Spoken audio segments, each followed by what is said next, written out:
Apa yang sebaiknya kita masukkan ke dalam patah? Makanan, bukan uang. Bukan uang, bukan angpau, bukan cek. Kita tidak memasukkan uang atau harta. Atau kalau zaman sekarang suka dimasukin angpau. Karena itu sangat jauh dari tradisi sebenarnya. Kalau kita belajar dhamma, belajar sejarah, belajar bagaimana cara hidup para biku pada zaman dulu, patah itu hanya diisi makanan. Tetapi yang tradisional itu tetap harus kita bisa jaga, kita lestarikan. Paling tidak itu menjaga kemurnian dhamma.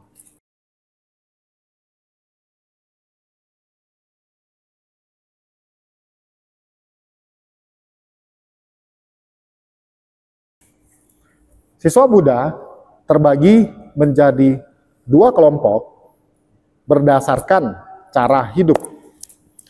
Cara hidup pertama adalah petapa. Di zaman Buddha tuh nyebutnya samana, para samana. Cara hidup kedua adalah perumah tangga. Samana pada zaman kehidupan Buddha itu nggak butuh uang. Karena mereka hidup sepenuhnya bergantung kepada sokongan umat.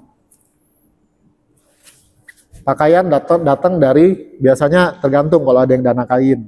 Pada zaman kehidupan Buddha, para biku hanya hidup mengandalkan sokongan dari umat. Pertama apa? Makanan. Kedua, tempat tinggal. Ketiga, pakaian. Keempat, obatan.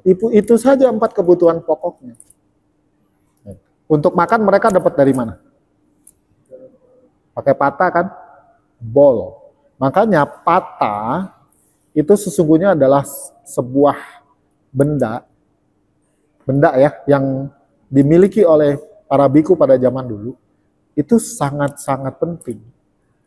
Karena pata adalah tempat untuk meletakkan makanan. Pada zaman dulu ketika para biku pindah pata, ya dimasukin cuman makanan. Makanya hal ini yang perlu kita jaga sampai tradisi sekarang. Sekarang kan masih ada acara pindah patah kan. Apa sih yang suka dimasukin umat ke patah? Makanan. Makanan yang kering atau yang basah? Kering. Kalau kita ngerti dhamma, kita belajar dhamma, maksudnya gini. Kalau kita belajar dhamma, belajar sejarah, belajar bagaimana cara hidup para biku pada zaman dulu, patah itu hanya diisi makanan. Dan karena para biku tidak menerima uang, emas, perak, maka mereka tidak menerima harta benda yang dimasukkan ke dalam patah tersebut. Makanya kalau kamu ikut pindah patah, kan suka ada pindah patah di wihara ya. Apa yang sebaiknya kita masukkan ke dalam patah? Makanan, bukan uang. Bukan uang, bukan angpau, bukan cek. Kenapa? Karena itu menjaga kesakralan.